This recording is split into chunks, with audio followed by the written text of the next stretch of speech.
Halo. Hey, senang sekali ketemu sama Anda. Gimana kabar Anda hari ini? Hendrik Ronald dan Reni Artanti. Nah, hari ini kita lagi jalan-jalan di mall dan saya masih pakai kursi roda didorong-dorong sama Bu Reni.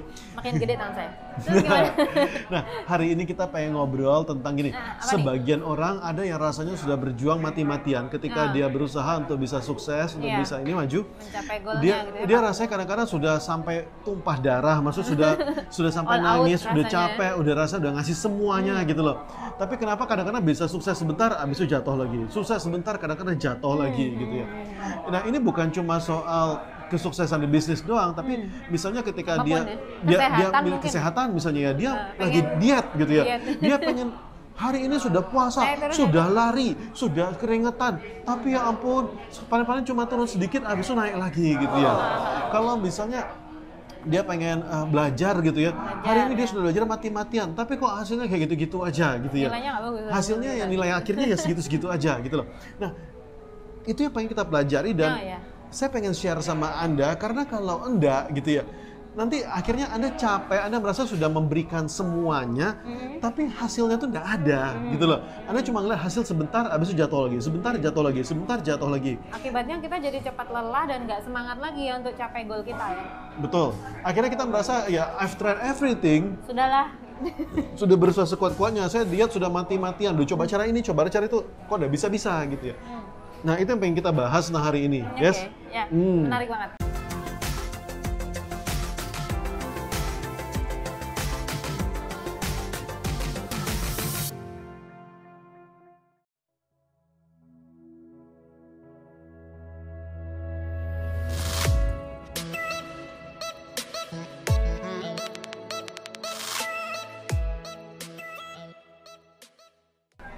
Jadi hari ini kita pengen mengawal tentang satu hal yang penting banget, yaitu namanya habits, Membangun habit. kebiasaan. Anda. Oke, jadi banyak orang yang merasa bahwa ketika kita pengen sukses ya udah cari aja gimana caranya supaya bisa sukses, contek caranya, habis itu tuh sudah pasti langsung dapat ke sana. Pengen shortcut lah ibaratnya. Pengen langsung shortcut, ya. langsung cepat, langsung dapat sampai ke sana gitu. Tapi sebenarnya nggak segampang itu, Iya. gitu loh.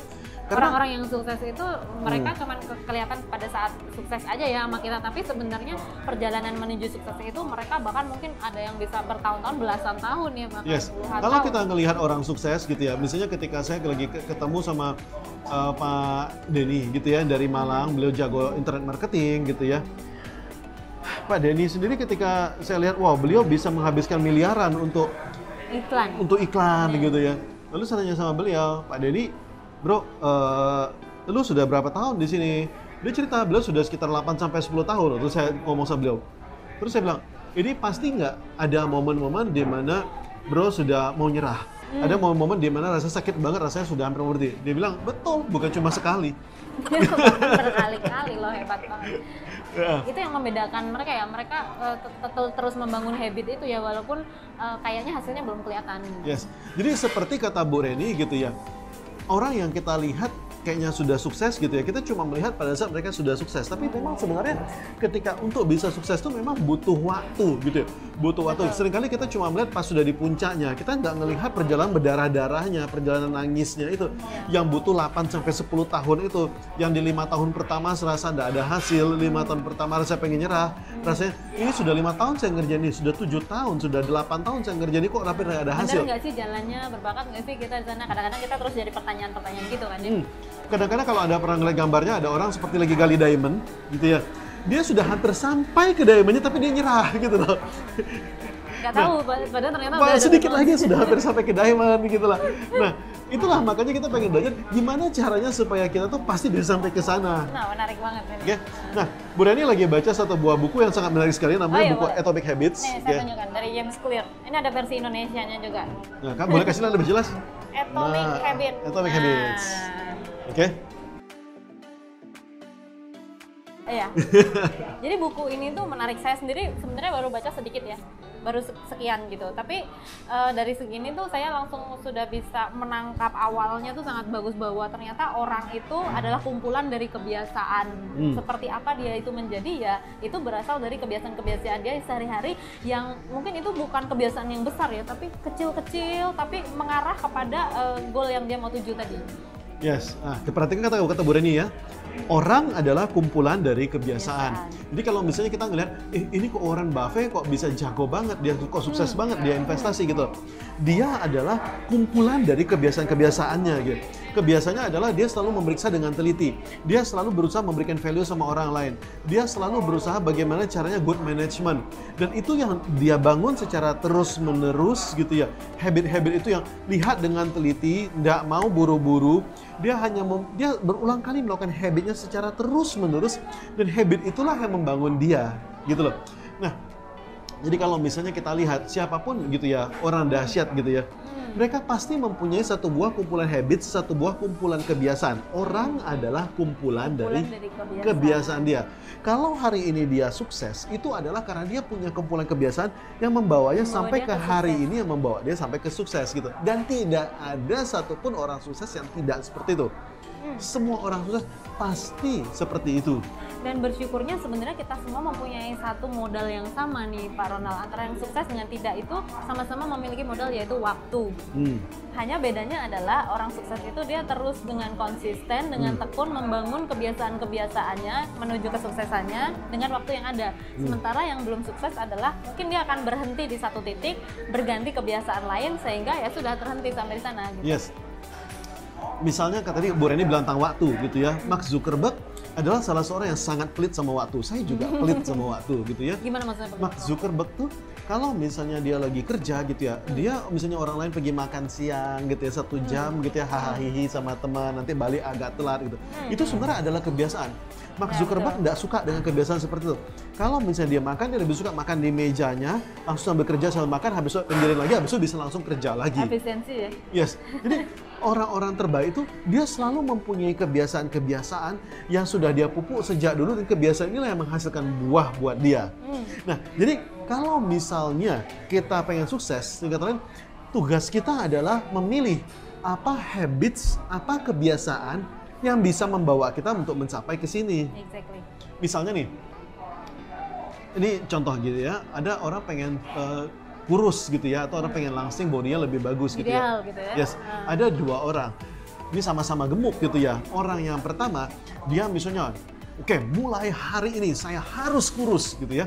Lalu dia mulai makan sedikit, dia nggak sarapan, makan siang sedikit, nggak makan nasi gitu ya. Lalu dia naik sepeda, mati-matian, dia keringetan, habis itu dia kecapean, kakinya sampai hampir kram, perut kelaparan sampai hampir masuk angin. Hari kedua dia push lagi, hari ketiga dia sudah beletak, nggak kuat lagi gitu ya. Akhirnya dia makan gitu ya. Akhirnya dia kecapean. Karena sangat sengsara gitu ya. Yes. Dan minggu depan baru dia mulai latihan lagi, baru dia mulai diet lagi gitu ya. Itu adalah orang yang pertama ya. Orang yang pertama cara berjuangnya seperti itu. Mati-matian. Mati-matian. Orang yang kedua, dia berjuang dengan cara yang berbeda.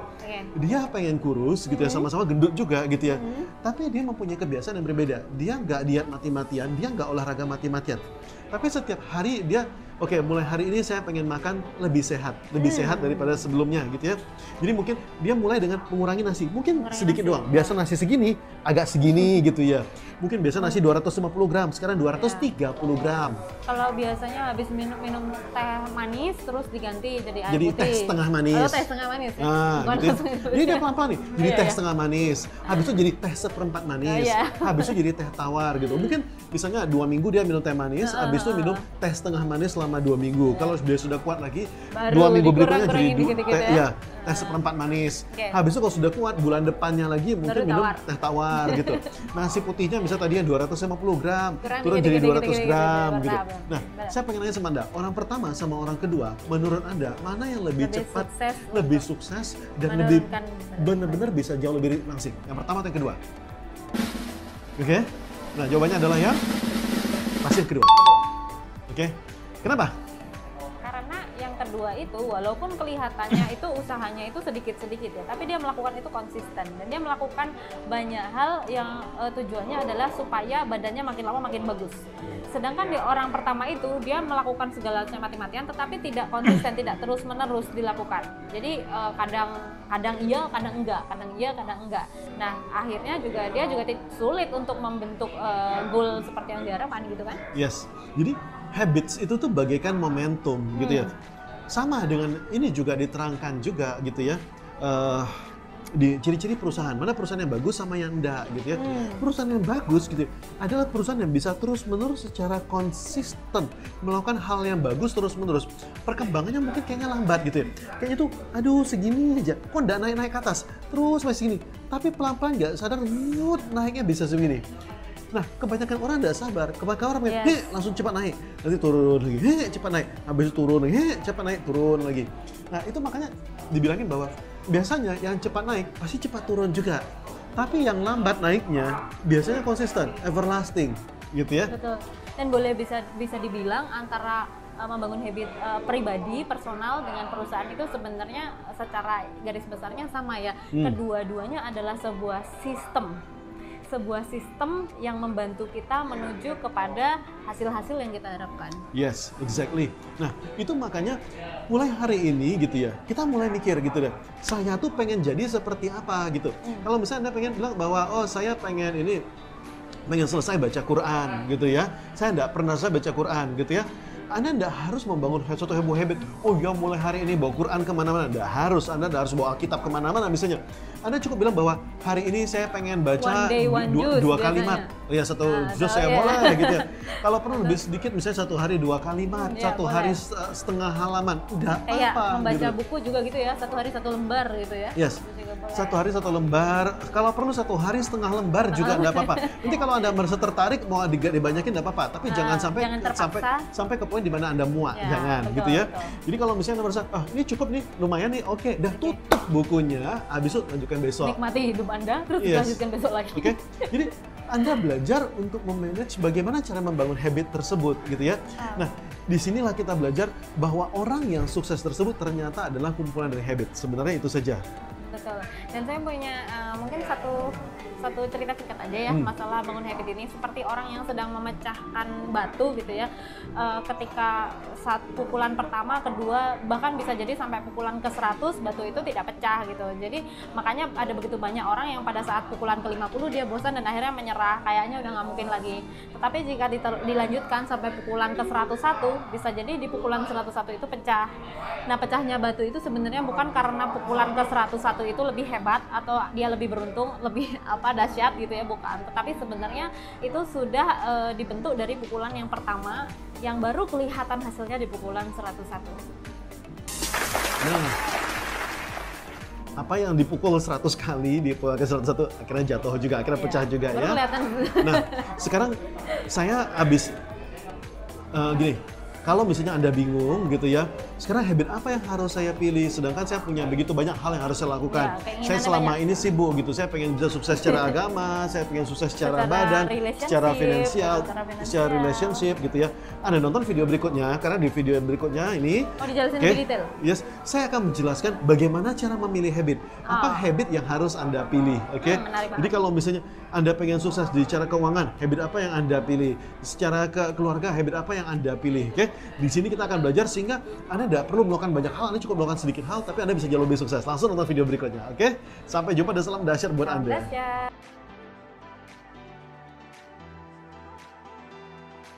Nah, maka saya punya satu buah habit.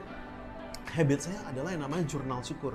Dalam hal keuangan, apa satu hal yang kalau Anda lakukan dalam hal keuangan ini membuat semuanya jadi jauh lebih gampang gitu. Dan Anda nanti mati-matian mengerjakan itu. Nah, disinilah kita belajar bagaimana cara membuat roda itu bisa menjadi rata sehingga Anda bisa sukses di semua hal.